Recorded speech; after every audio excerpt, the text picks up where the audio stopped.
Did you find it, Ginny? Oh, I did. Okay. Good, perfect. So I'm going to start while people are joining us. Good, I see the numbers climbing. This is good. Welcome everyone to Recovery Talks with Dr. D. My name is David Douglas, affectionately known as Dr. D in the circles where I'm called Doctor. And we're really excited to have, we, meaning me, but we, Ginny and I, are excited to bring this talk to you. So I'm going to do a little intro again, just to give people time to join so you don't miss any part of the reason why you're joining, which is who I have with me. Yeah, my name's David Douglas. I wore my Tacoma shirt today because me and Ginny, yeah, we're both from Tacoma. In fact, our paths probably crossed in some ways. She's just a few years younger than me, but not too much younger. And but I live and work in Ellensburg. It's crazy to think that I've been in Ellensburg almost 20 years. Professionally, but I'm from Tacoma. I should say that, Pierce County. I lived all over Tacoma. That was one thing me and Ginny had in common as kids and even adults. We moved. That's what we did. So I've lived all over Pierce County, but I love living in the Ellensburg community in Kittitas County. Professionally, I say my day job and something I love doing. I teach at Central Washington University. And then in the community, in this other half of my life, I say I do work and I'm passionate about doing a couple overall things. My overriding mission is to help people find a path to recovery. That's my overriding mission. And I have a couple catchphrases that I use, and one is recovery works, lives change. Why I'm doing these interviews, because we need to hear more from the amazing people in recovery.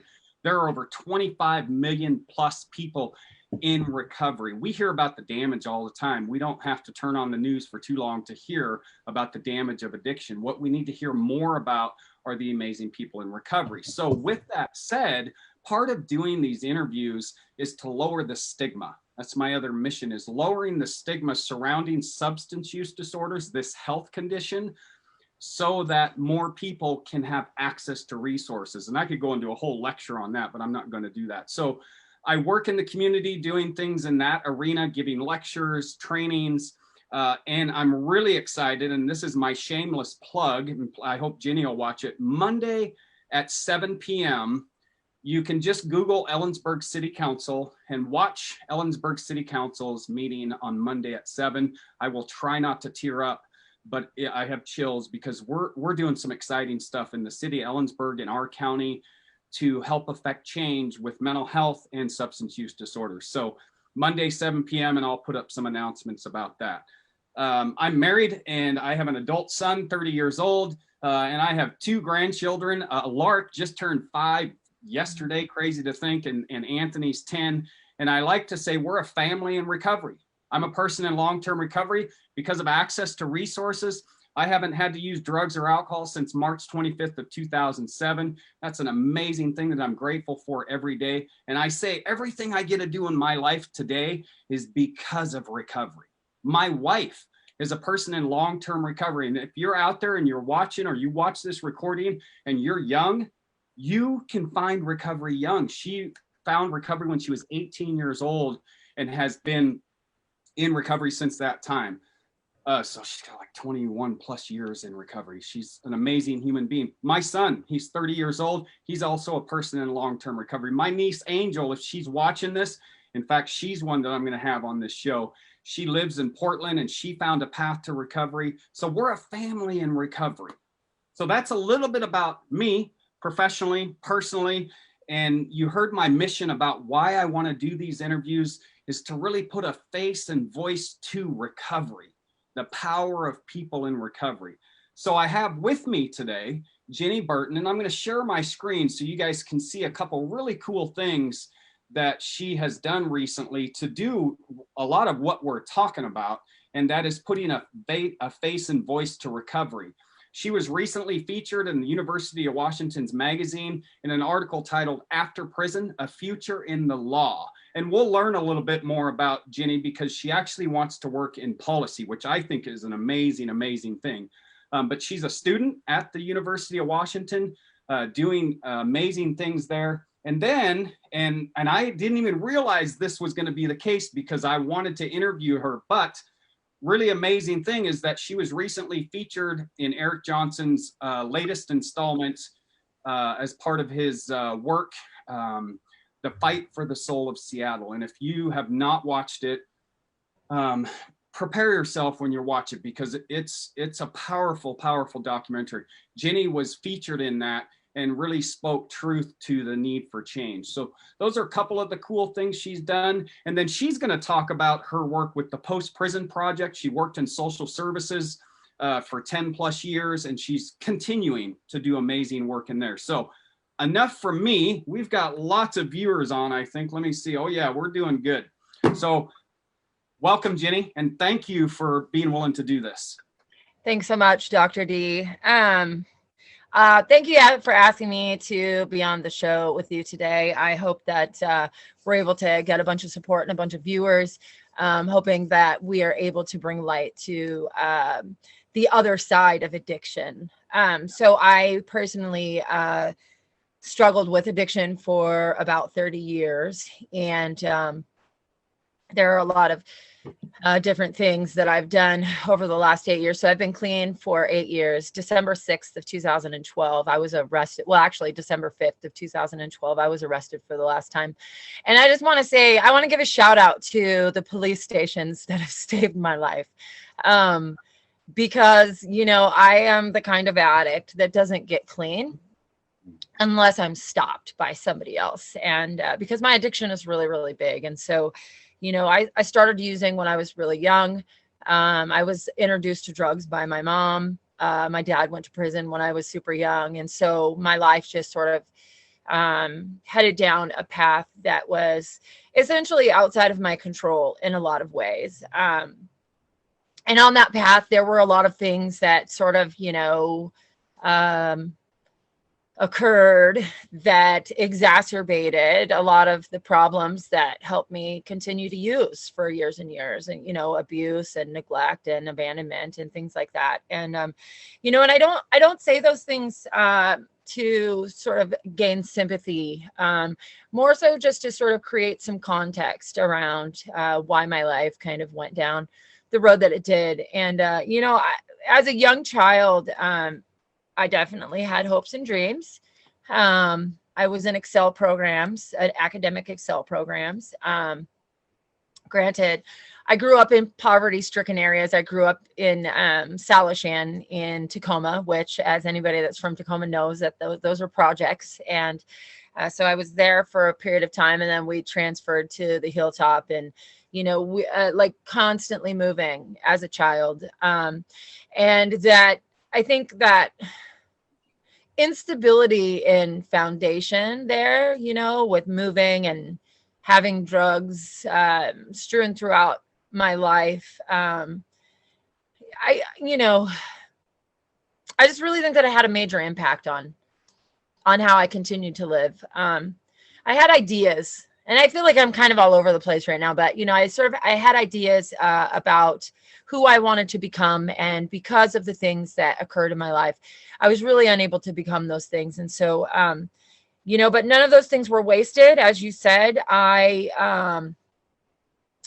am doing some things in my life today that have the ability to create systemic change. I made the decision to take the parts of my life that were hard and challenging, and utilize those things in a way to help other people. And the willingness to be of service in that way has allowed me a tremendous amount of freedom, and it has really supported my recovery. So, you know, I am an addict that's in recovery, and I live my life very intentionally today. And my main goal in life is to be able to serve other people. And I do that through trying to be a voice for the people that don't necessarily know how to have a voice for themselves, or that are uncomfortable voicing those things. And what that's done is it's pushed me toward an education I made the decision. I was attacked by my husband in 2016. He was on a relapse, and he was looking at a life sentence, and I felt like that was extreme based on what had happened to me. I made a decision to fight the state. I wanted him to go to prison, but I didn't want him in prison for life. And so I was in a position to testify against him and to advocate for him. It was an interesting situation. At the time, I was working for the Catholic Community Services, and I was supervising programs in case management and housing the homeless. And, both of those occurrences converged, and I recognized that we were not, as a society, showing up as a solution. We were not being the village in people's lives, on both the penal side and in services. And that's what propelled me to go to school. I knew that there needed to be lived experience in policy. And so here I am. And what has occurred as a result is I've apparently haven't lost all of my brain cells through my drug use. And so I got the opportunity to compete for a number of scholarships that I've won. And I've graduated each quarter with honors. And I got the opportunity to become the Washington State Truman Scholar, which apparently is a really big deal. I had no idea what I was applying for when I applied. Yeah. And it's really set me up for a successful career in public service. And the most beautiful thing about that is that because of the recognition that I have gained, it's setting me up to be able to help thousands of other people. And that's what's most important. So anyway, sorry for the long drawn out self-introduction, but that's just kind of where I am. And there are many, many days where I look at myself in the mirror and I have absolutely no idea who's looking back at me. And it's beautiful. Yeah. Wow, Ginny, this, I try to take little notes just to kind of first, you're amazing. You're, like I said, I've been following you on social media and your journey, and that's through the work Chris Beasley's doing at UW, and Amari and Christopher Polos. We have a lot of mutual friends. Tara Simmons, just elected to the Washington State Legislature, a formerly incarcerated female at that. First female in the state of Washington admitted to the bar with Go Tara. Yeah, I mean, just amazing. So, there's a group of people in our state that are doing amazing things, and so I want to go back and talk about childhood. You and I talked just briefly on a phone call before doing this last week, and we come from the same area and we experienced a lot of the same type of childhood trauma. And the research is clear now. ACEs, right, is adverse childhood experiences. What we're seeing now that many people with substance use disorders score pretty high on ACEs, right? Just the simple fact that the moves that you experience on a regular basis affects children in ways that we never before even realized, and now we know they affect children in big ways. And I always say this, you made me think of this, and I have this on my desk for when I give lectures at treatment centers, and I want everyone to hear this because I heard it from you, Ginny, is no child, this is me, I know it's kind of cute, no child grows up wanting to get into the throes of addiction. No child grows up saying, yeah, this is what I want for me. Ginny had plans, she had dreams, right? But her family system situation, her environment, which is a huge factor, and I'm going to say it, I don't think you ever stood a chance, right? But then, and as you walk through your conversation, you've kind of come full circle, right? You've experienced a lot of trauma yourself as an adult woman. You've gone through so many things, and yet here you stand, right? You found recovery 8 years ago, and I appreciate that you said what you said about law enforcement, because like you, I want to affect change. And I just did a lecture yesterday about my passion to end the drug war, right? And some people hear that and they think, oh, well, what are you talking about? No, I want to end the drug war because it's been a massive failure and shift how we look at substance use disorders in a way that can be helpful. Even law enforcement leaders will say, yeah, what we've been doing is not working. We need to do it differently. So LEAD programs are great. There's a program out of the East Coast called PARI that law enforcement are leaders in that are helping people like you and me who come into contact with them regularly, right? Pierce County, Tacoma Police, they were my people in many ways. And there were many people in the law enforcement field, in the judicial system, probation officers, that they give a shit. They care. They do care. They want us to see us get better. I think of my Department of Corrections parole officer that I had, and I had to go down to Tacoma every day. And I remember him sitting me down one day and saying, "What do I got to do? Send you back?" And he said that in a way, and in that moment, that I was able to hear it. Right. Yeah. So thank you for giving a shout out to law enforcement, because we need law enforcement. Right. I am completely against defunding the police. I'm saying that myself. Right. That's a joke. Oh my. Crazy. We talked. It's a terrible idea. Crazy idea. I'm going to tell you, as an addict, please go. Tell me about defunding the police. I'm like, hell yeah, that's where I'm moving.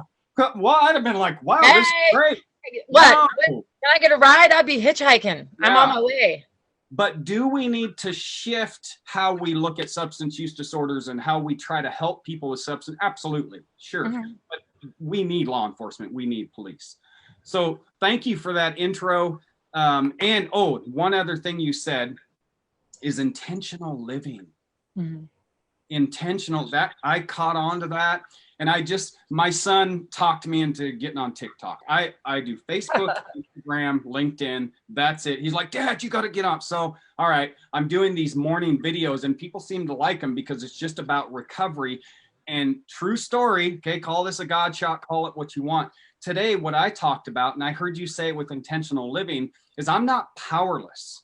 Mm-hmm. The second that I get recovery, right, get a belly full of recovery, I get treatment and I get some education, I get knowledge, right, like you and me, I have power. I can do some amazing things, and you're doing that with your intentional living. And that's really, really awesome. So we are going to, I have a format. If you're just watching this, it's a really simple format. I have 2 questions I'm going to ask Ginny, and we'll have some dialogue about that. And then I ask her about 2 areas that I'm passionate about, and it's the wheel of recovery. We'll get to that. And then Ginny's and my circle of influence, because I'm really, really passionate about who I allow in my brain on a regular basis. So I'm going to jump right into it, and I'm going to ask the question. And she heard about this question about 20 minutes ago when we chatted before this. And it is, what does recovery mean to you, Ginny? Yeah, so that's a really big question. So for me personally, what recovery means to me is making an active choice on a daily basis not to destroy my life.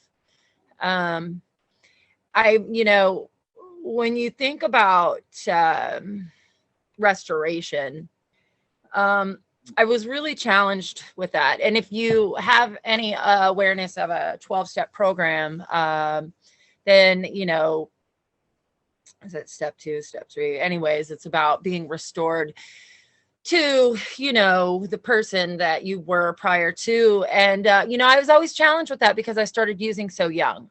So I didn't know what I was going to be restored to. Yeah. But, the thing is that recovery, for me personally, recovery is choosing not to put drugs and alcohol or any mood-changing, mind-altering substance in my body one day at a time, and then allowing myself to show up for my life and having it evolve, right? And being willing to, and just let me sort of like slow that down a little bit. So, and recovery has meant something different to me in every step of the process. And so, as I first arrived, it is to stop using drugs one day at a time. It's to stop destroying my life. Because I learned ultimately that I was the one in control of that, whether or not I lost control once I used or not. But when I finally got the opportunity to stop putting destructive chemicals in my life that took my life over, then, once I, was able to gain like footing in that arena, then I got the opportunity to show up intentionally one day at a time. And my intention initially just started out as I'm just not going to use. And at the end of the day, that's a successful day. And the great thing about that statement right there is that is still the truth for me right now. Yeah. If in fact, the only thing I feel like I accomplish in a day is to not get loaded, I've succeeded. Yeah. Because that's the Right. only thing I expected to get out of this whole process. I did not expect all of the things that have occurred. And I just want to say, as a side note, that if you're watching today or you watch later on and you think that you have any idea what your life is going to look like 2 years from now, 5 years from now, 7 years from now, or 10 years from now, you don't. Yeah. So please don't kill yourself. Yeah. Give yourself an opportunity and don't go back out, because you don't know who you're destroying. You don't, because I had no idea who I was going to become and what I was going to do. So back to the question is, recovery for me is, it is the transformation of a seemingly hopeless state of spirit, mind, and body. And, what I looked like then and what I look like now are very different. And if you did watch the show, you got the opportunity to see a whole bunch of pictures of me in different stages of my addiction. And it wasn't cute. And what I can say is that I never intended to look that way. I never intended for my life to, but let me just tell you, when I did look that way, when I was 86 pounds and my face was gaunt and I looked like I just walked out of a concentration camp. It cost a lot of money to look that way. And I used to tell that's what I used to say. I was like, it costs a lot of money to look like this. So, I always found a way to be comfortable in my situation, but deep down inside, I was spiritually bankrupt. I wished I was dead on a daily basis. I hated who I was. I couldn't stand looking at myself in the mirror. And I transmitted the same hatred outward that I felt inward. And so recovery for me is to no longer be that person, right? And, and what that started with was just not using drugs. And that was hard.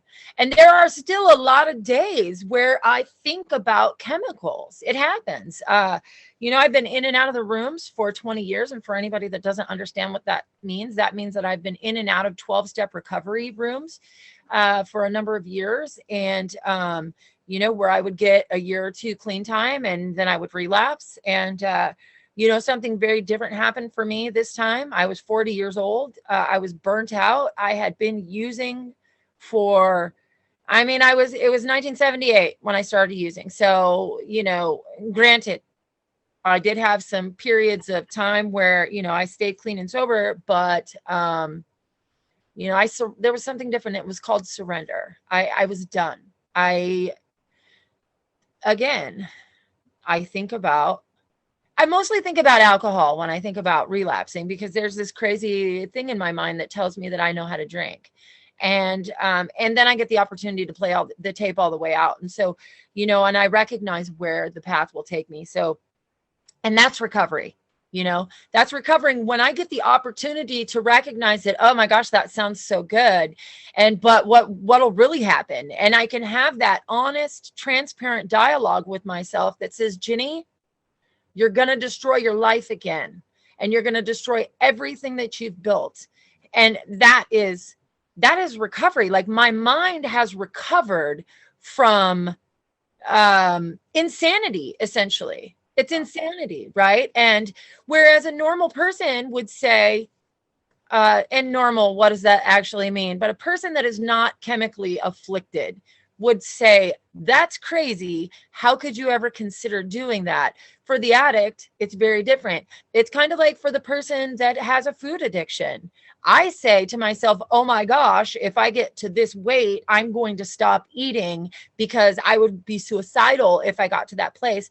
It's the same thing for most people when it comes to looking, at drug addicts, right? It's like, oh my gosh, the first time I went to jail, that would have been enough. Well, for me, it was like, oh, that wasn't so bad. I mean, I can handle that. Yeah. Yeah. So recovery, it's really, in the very black and white sense of the term, it's to stop using drugs. And then what it actually means is it's a restoration. It's a restoration. And if we question intellectually what restoration actually means, I believe that we were created to be something in our hearts. I believe that whatever our opinion is of a creator or a higher power, whether it be the universe or God or Buddha or Allah or whatever it is, I personally believe that we have a predetermined journey or destination where we're supposed to, be of service to humanity. And I think that looks different for everybody. And I think that is placed in us as we enter into the world. And I believe that even if that thing never sort of grew for us to realize, I think that we're restored to that when we give ourselves an opportunity to separate ourselves from chemicals and ego and destructive paths, if that makes sense. It all makes sense, Jenny. I knew I was going to enjoy this and enjoy you, and I'm looking forward to, just our friendship continuing. Yes. And I heard a lot of really, really good stuff in there, and you said it multiple times, and it's one of the most beautiful things about being a person in recovery that I gained from treatment and 12-step programs is that daily living. Mm-hmm. That you are absolutely 100% right. There are days where, if I just have a shit day, right, in my view, whatever that looks like, if I don't drink or use, I have accomplished a lot, right? Because I like you, and I say this, everything I have in my world, and when I say everything, I'm talking about the ability to lay my head on the pillow at night and go to sleep, mm-hmm. the ability to have real conversations with people, the ability to care for my dogs, the ability to have a relationship with my son, the work I get to do, the things, I have some cool shit, right? I have some really cool things, material things, everything is because of that daily decision that, nope, today's not the day, right? Mm-hmm. And I'm just, and I don't mind, I don't mind saying this. I don't follow any religion, but I'm more, if you were to peg me in anything, it's more that Buddhist kind of, and I don't chant or anything, but just, I believe in karma. I do. Mm-hmm. That's kind of my thing. So if every day I'm doing good things to give back, because I'm with you too. Oh yeah, you said it. Oh, Ginny. And I'm going to try to incorporate this in my lectures, because, when you get further and further away from the last day you drank or used, right? Which, for me was March 25th of 2007. Mm-hmm. And you enjoy the successes of recovery, I think it's harder, because I remember when I was in treatment and some guy or girl would come in and they had 10 or 13 years, it's hard to envision, like you kind of look at them and I think, oh no, I can't. But I had this stuff that I'm doing in my life today. If you would have said to me, hey, Dave, this is what you're going to be doing. My first treatment was in 1993. I got serious about recovery in February of 96, right? And then I had 10 years, I returned to use. But if you would have asked me back then, or said to me, this is what your life's going to look like, mm-hmm. I would have told you to go straight to hell. Because liar. Right? You are full of shit, because what you said is so powerful. All I wanted really was for that compulsion to go away. Mm-hmm. And oh man, I'm kind of trying to think back into those, and this is, this is my last booking photo. Oh yeah, I think we were twins. I think so. Yeah. I wanted my soul back. I just wanted to be able to fucking live with myself. Yeah.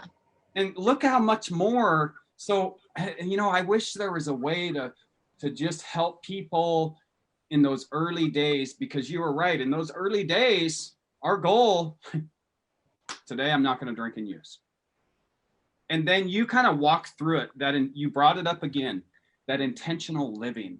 Mm-hmm. I have a friend here in Ellensburg, and I hope she's watching this. Her name's Crystal Church. She's a person in recovery, and she actually just wrote a book. True story. And I just got mine in the mail. Oh, nice. And, yeah, she's awesome. So Crystal, there you go. I didn't plan on that. You just got a shout out. But she talks a lot about, and I've worked with her at the end of my doctoral process when I was just wanting to quit every day. I'm done, not doing it. I'm out. Yeah. He just like, no, you have a purpose, David. She said that to me. This was just a couple, 3 years ago. And I believe you 100%, Ginny, that we all have a purpose. Mm-hmm. And for those of us in recovery, in early recovery, to think, you know what I mean? So I appreciate you pointing that out. And that I just love that you brought up that intentional living multiple times, because it's good stuff. Now, question number 2. There's only 2 questions in this interview. And this is great. And anyone watching, I don't really have a time on these. They usually go an hour, but if we go over, we go over, and it'll be recorded. So if you need to jump off, you jump off. But the second question, and it seems kind of like maybe it should be in the front, but this is just how I did them, is how did you find recovery? Yeah. Okay. So I sort of want to iterate that recovery and my relationship with 12-step programs are similar, but they're different. But I was introduced to 12-step recovery in 1988, I believe that it was. I was taken to a psychiatric ward. I was very intoxicated. I had been raped and kidnapped a few months prior to a suicide attempt, and kidnapped and beaten and for a number of hours by a group of people. And I was 16 years old, and I sort of lost my mind after that. I became very afraid to sleep. I was already a meth and cocaine user at the time, and I became really afraid to go to sleep because they kidnapped me out of a friend's house in the middle of the night at gunpoint. 3 guys did. And so I became really, uncomfortable with the idea of not being alert all the time. And my mom happened to be a meth dealer, and I was also an alcoholic, and I would drink to blackout, and that had been going on for a number of years. And so I ended up trying to throw myself in front of a cop car. And it didn't matter what car it was, that he just happened to be the car that was driving down the street, and he took me to a psychiatric ward. And while I was in the psych ward, I was taken to a Narcotics Anonymous meeting. I think I had been legally required by a probation officer a couple years before that to go to an AA meeting, but that was the same old story, a bunch of old guys smoking cigarettes and drinking coffee, and then me, 13-year-old me, and being like, yeah, no. So anyways, I ended up in this Narcotics Anonymous meeting, and I remember, first of all, I remember one of the readings, and it was talking about we are under no surveillance at any time. And I think that's what is the NA program. And that was very impactful for me. And I share about that in meetings a lot. That's one of my favorite readings. I remember it from 88.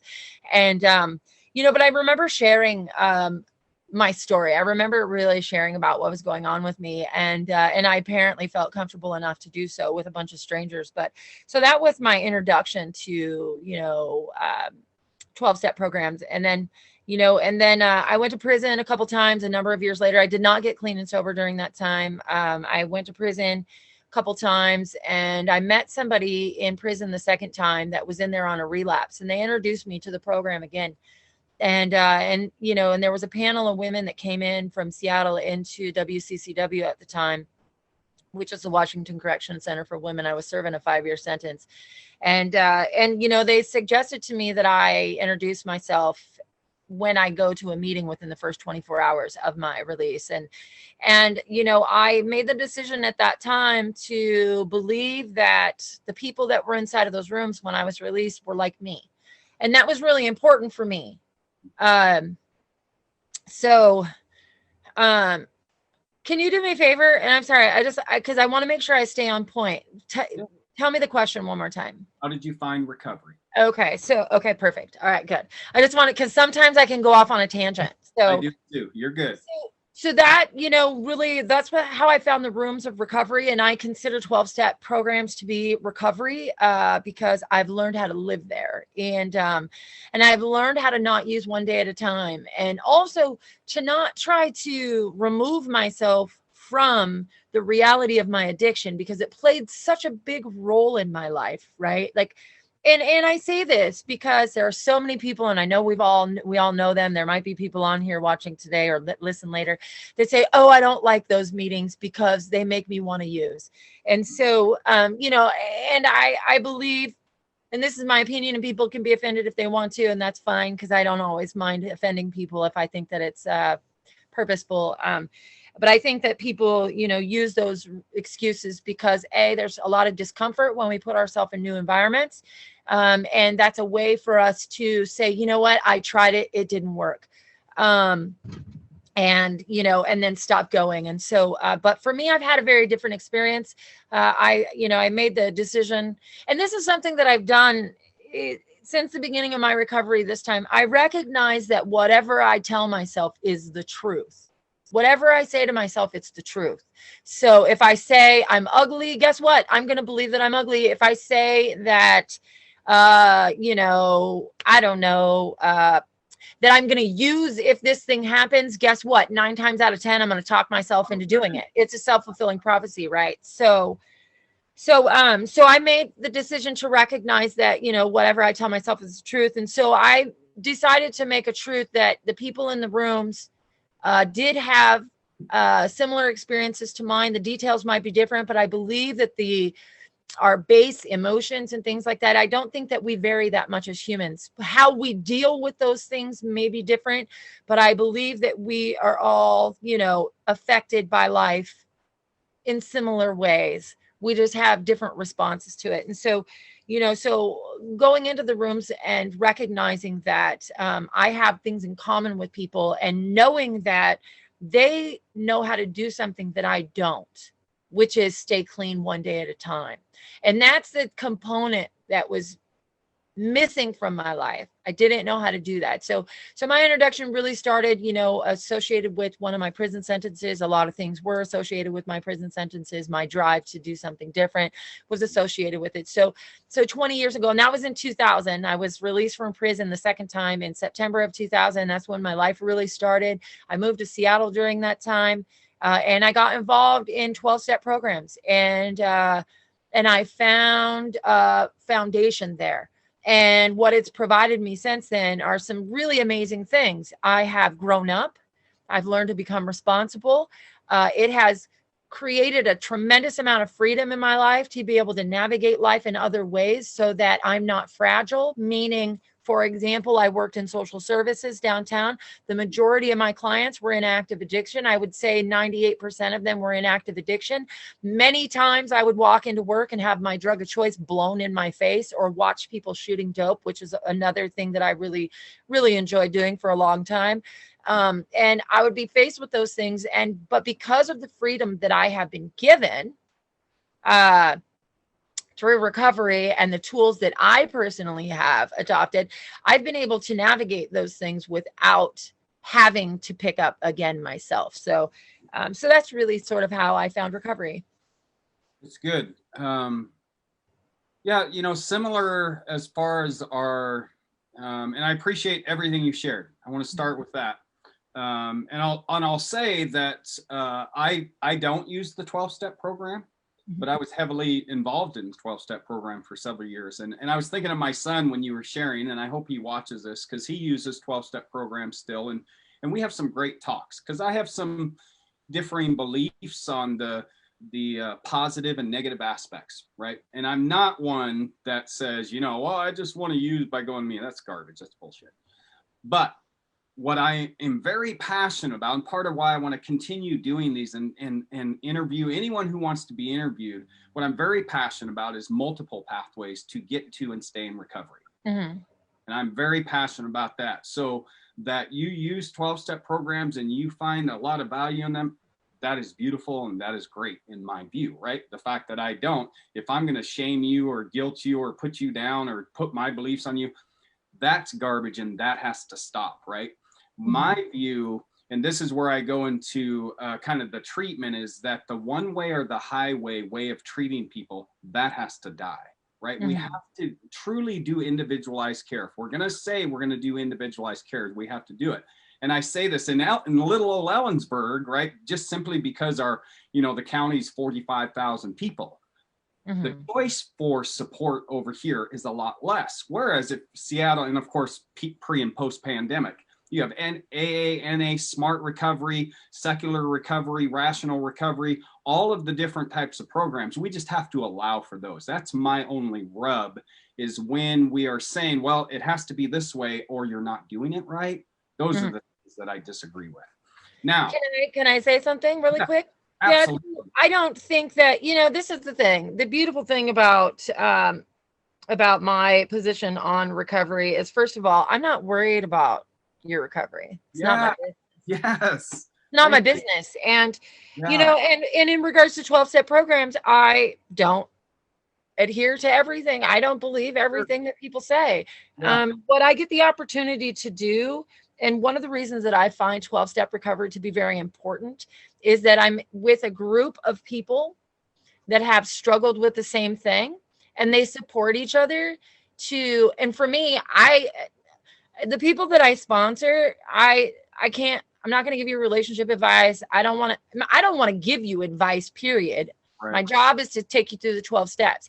I have a love-hate relationship with literature that's written by recovering addicts and alcoholics. There are some things that are helpful. I personally chose to participate in that because it was a commitment that I made to myself. The steps are set up for me to have a relationship with myself. The traditions teach me how to have relationships with other people and organizations, and it's absolutely the truth. And it's given me an opportunity to not have an opinion about what other people are doing or not doing. I can have one, but it's really, for me, a waste of energy to put my opinion on other people when it comes to how you recover. So, you know what I'm saying? And so and what I get the opportunity to do more than anything, which has been paramount in my decision to not pick up and to change things one day at a time in other areas, is I get the opportunity to serve other people.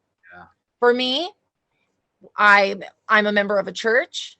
I serve other people in that church. I'm a member of another organization for my recovery. I serve other people through that. In my employment, I serve other people. And so that is really, more than anything, what it's all brought for me. Service keeps me free. Yes. Sorry to interrupt, but you can interrupt. Me and Ginny are both from Tacoma, and I think people from Tacoma, we're just, you can interrupt me. I don't give a shit. Let's just keep talking. It's good. No, all good. So we're going to shift gears, and you've provided great information. Again, this is going to be recorded, and I'm going to upload it. I didn't record. I had it on pause, but I've got all of Ginny. I just don't have my intro. I realized I had paused it. So no. Yeah, it's okay. People they hear my shit all the time. Well, the intro was good though. It was good. I was like, but I got right. I hit record right at the start of you. So this will be uploaded and you can watch it later. So what I want to talk about, and this is a good segue, because we were just talking about, pathways to recovery and how you manage your recovery and all of the benefits. This is something I lecture about when I give lectures to treatment centers, or I'm just educated in this area. And it's the importance of looking at all areas of our life as people in recovery. So I have what I call my circle of recovery, or a wheel of recovery. And for those that are out there watching, this is not all inclusive, right? And Ginny's just going to pick which one she wants to talk about, because just for purposes of time, she can pick a couple or three or whatever. But there's family. There's recovery support. We were talking about recovery support, whether it's 12-step groups, smart recovery, your religious organization, whatever it is you do. Financial health, career, vocation, community. We've talked a lot about service and community. And another area that I'm really passionate about, and it's physical and mental health. So when you hear those, and I'll say them again, Ginny, and you can pick one or two to talk about: family, recovery support, career, and you could put education, career, vocation, however that looks, physical, mental health, community, financial health. Yeah. Well, I'll be really honest with you. They're all interconnected. So absolutely. I think it will be I can be fairly short-winded in sort of discussing how they've all played a part in my life. But, you know, as I remained clean one day at a time, the desire for me to sort of heal myself holistically has to do with all of those components. And so, you know, it started out with community. It started out with the post-prison education program in Ari Cohn, you know, the most important things connected to the foundation of my recovery and my life today. And then, you know, my relationship with people in the rooms of Narcotics Anonymous, which I'm not going to share names there because I do respect people's anonymity, but I have a sponsor and I have people that I've known for years, and I rely on those people for my support.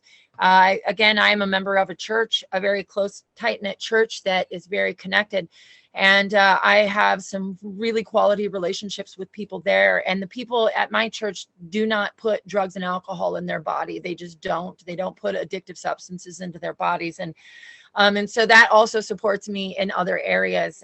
These areas allowed me to professionally move forward in a service position. And then that encouraged me to engage in my education, which I've excelled in, and I have gained relationships there with people that are very lasting, and they're really quality relationships there as well. And they're helping me to propel while all this was going on. I was also taking care of my financial health because I recognized that in order for me to continue to level up, I needed to participate in certain areas of my life. And I wanted to eventually become a homeowner. I want to be able to, you know, buy a car or whatever. And in order to do that, I have to have good credit. So, but also I am a parent to a teenage child. So my daughter came to live with me a number of years ago because her dad relapsed, and him and I had a deal that if one of us wasn't using, or if one of us was using, then the other one would have our daughter.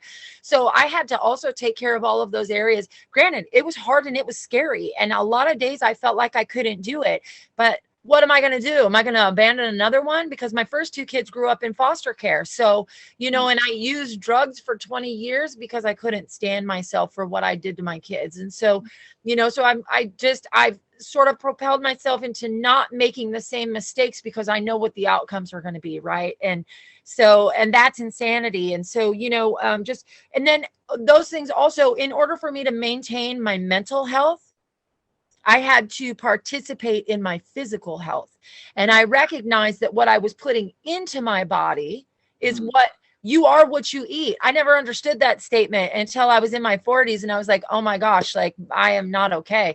And so what's happened as a result of that, and anybody that follows me on any social media knows that I am a cyclist and I ride hundreds of miles. I backpack hundreds of miles. I climb mountains. I run. And I do all of those things. And in order for me to maintain a healthy body to do those things, I have to put good fuel into it. And so, you know, I don't think that your circle of influence can be looked at independently. You know, maybe at different stages of my recovery, I was only able to focus, but those are all very important factors of my life in recovery today. And you are a support to me, and our relationship has really just started to begin. And these are the kind of things that continue to encourage me to level up, to grow forward, right? Because I missed a whole lot of years when I was on drugs and alcohol and going to prison. I missed a whole lot of years, but they weren't wasted years, because those years have allowed me to become the woman that I am today, and has put me in a position to be able to help a lot of people. So, you know, so thank you. Thank you for asking me those questions. No, you're a game changer, and you pretty much, you covered them all. And you're right. I mean, you can't not. Yeah, you can't. They're all, you know, we're in the middle, and they're all connected, right? Yeah. The financial health, I always like to talk, and especially early recovery, you know, we're a little further into our recovery.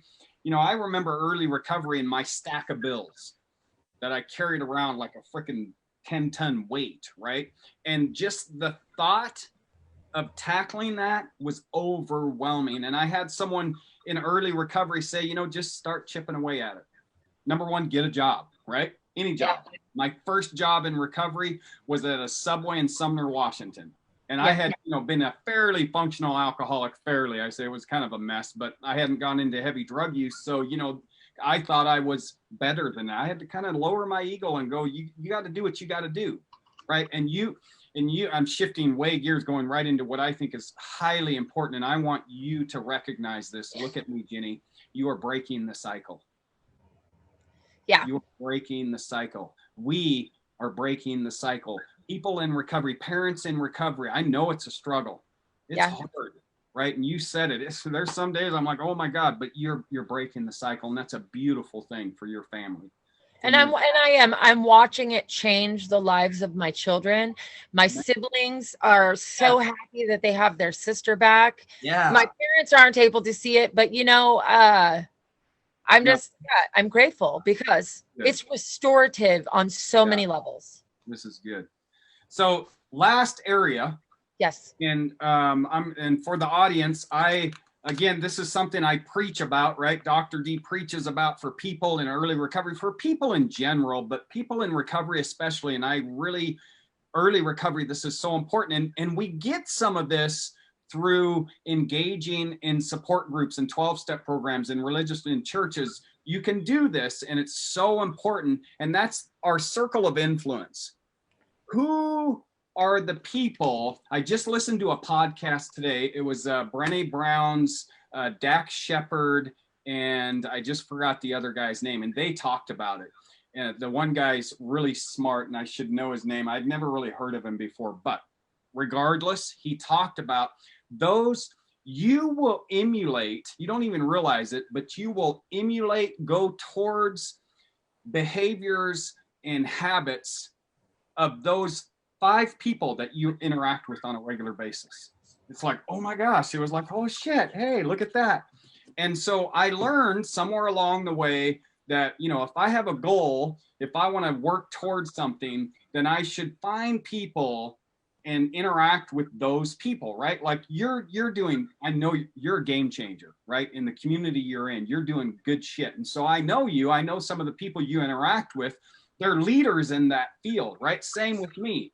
But also in my personal walk as a man in recovery, as a dad, as a grandfather, right? My friend Corey, he's a local business owner. He does great work in our community, and being a dad's really important to him. He's changed his relationship with alcohol in his way, and it works for him, and it's great. And so I interact with him regularly. My friend Derek, he's a local pastor at a church, right? He was by my mom's bedside the entire time she was in hospice care. Him and I became really good friends. And I'm just me. I'm not a religious guy. He's the pastor at my wife's church. My mom wanted someone there, because she's a Christian. We're like best friends. And he had a path to recovery through changing his relationship with drugs and alcohol. He's someone I interact with regularly. My friend Brett, he's actually a local county commissioner, and I do the work in the community. He's a positive person. He's a dad's dad. So those are some of the people I interact with in my circle of influence. When you hear me talking about that, and this is kind of your opportunity to maybe give a shout out to people who have been influential to you. Who's in your circle of influence? Sure. That's a really good question. And I'm just sitting here pondering. I have regular interactions with a large group of people on a regular basis every day, actually. But if I think of the people that I would have to sort of compartmentalize them by the people that I go to with my, questions, cares, concerns. I have, sorry, I'm getting a bunch of phone calls. Anyways, my watch is going crazy right now. It's like buzzing. I never get this much contact in the morning, so this is interesting. But so I have a friend, my friend Tamalisa. Her and I were incarcerated together. We met in 1994. She and I started a gratitude list with each other about 5 years ago when some stuff happened, and she's been a huge part of my life since I got out and got clean. We have a history. Part of it was good. Part of it was bad. Part of it, we were not happy with each other. And we've turned out to be 2 of the biggest supports in each other's lives. And so she's a really big person in my circle of influence. My friend Ari Cohn, founder of the Post-Prison Education Program. We have a love-hate relationship. Right now it's in love. And we break up and get back together all the time. And he's a crazy old guy that tries to help a bunch of people, and I'm a crazy aging person that tries to help a bunch of people. And he is a huge person in my circle of influence. My friend Carter Mackley, funniest thing is he's a former prosecuting attorney, and I said, God's got jokes because I have 17 felony convictions, dude. So he is one of my close friends, and we do lots of stuff together. He's taught me to climb mountains and things like that, and I am really close to him and his family. My friend Ketsi Hendershot, and mind you, I know Carter from church, and I know Ketsi from church, and and these are people that I would have never imagined would be in my life. Yeah. And her and I ride bikes together, and we hike together, and we backpack together, and we climb mountains together, and she's one of the strongest women that I know. And we have regular contact, and she's a huge support to me. And, there are a lot of people, and I feel like I'm going to not include people, but, those folks, and I've recently, my Aunt Joe Jensen, she's not my blood aunt, but I got the opportunity to work with her nephew who took his own life a couple of years ago because he had ALS and was struggling with some things. And so her and I have become close, and she has been a huge support in my life since we've gotten close. And Anna Mari Kase, she's the president of the University of Washington. Her and I have started to create a relationship over the last, well, really since I started UW, but we became Facebook friends a number of years ago. But she has been a huge supporter in my life. And, there are a number of other people, and I look at the people that I am becoming friends with and that are an actual real part of my life today. And I'm like, what in the heck? No. You know what I'm saying? I'm like, I used to shoot up in alleys and, rob people and do all kinds of crazy stuff. And, in jail was a regular occurrence for me. In prison was a place I could get a lot of rest, and look at my life now. And, not to give, because we're all just people. People are all just people, but there are certain areas that, people stay in. Right. And I've risen above all of the things that I ever told myself I was. Yeah. And what happens as a result of that is that I know that without a doubt that I am not special. I'm not. I am not special, and I'm not doing anything that nobody else is. Everybody's capable of doing what I'm doing, and it might just look a little bit different. And I think that with anything, I just want to say I'm not special. Yeah. People only think I'm special because nobody else is taking the, opportunities and doing that. And we all have opportunities, and I think that we pass over them. But the people in my life, I decided to believe them. And I think we all have people like what I'm saying right now, right? And and I want to name one other person that was really monumental in the beginning of my recovery and still is a very strong supporter today. And her name is Trisha Arcaro Turton, and she is the owner of Arcaro Boxing. And she was a boxing coach for me, and that's here in Seattle. And she stopped me in the middle of one of our sessions one day and said, "There's nothing wrong with you." And I was like, "What?" I didn't understand what she was saying. And she said it to me again, and I just broke down crying. And because it's like she could see through to my spirit. And I learned that there's nothing wrong with me. And I really want people to understand, like, there's nothing wrong with you. There's not. And we all are beautiful, and we all are special. And so I hope that somehow came through with everything today, because, I'm not special. And what I'm doing isn't extraordinary. It's not. And if anybody ever wants help in doing any things that they think they can't, I really hope that they reach out to me. So thanks, Dr. D. Ginny, you wrap that up beautifully. And, I say it too, that I'm not unique. Mm-mm. I'm not. And that's the part of, I struggle because I'm proud of my success. And I own, your friend who stopped you in the boxing ring and said to you, "There's nothing wrong with you." I've had friends like Crystal and Kevin Roof, who works for Fred Meyer when I got hired at Fred Meyer, and he believed in me, the people that believe in us and they're able to look us in the eye and say, you're okay. You know, I'm glad that she did that for you, because there is nothing. You're a game changer, Ginny. You're a fucking game changer. And I'm so excited that we've met and I get to continue following your journey. I can't wait till we meet in person. I'm going to Zoom right over. You can come over here. We have a room. You can stay with us. Cool. Because we have, what people need to understand is we have people, we're fortunate in our state. I'm sure every state, but I don't care about it. We're here. We have game changers in our state, and you're one of them. And so I just want anyone out there that watches this now or later, if you're struggling with drugs and alcohol, there is a way out. And we can both attest to the struggle, right? There's nothing about this life that I've created and that Ginny's created that's easy. And it's like there's no, painless path per se. But what I want you to know, if you're listening to this, is that you're capable. You're powerful. You have it within you to do amazing things. And I'll close with this, and we're going to be done. Is I used to say this, I haven't said this for a while. If you're struggling with drugs and alcohol and you've been struggling for a while, my challenge to you is, why don't you give recovery a year? Just give it a year. Just commit.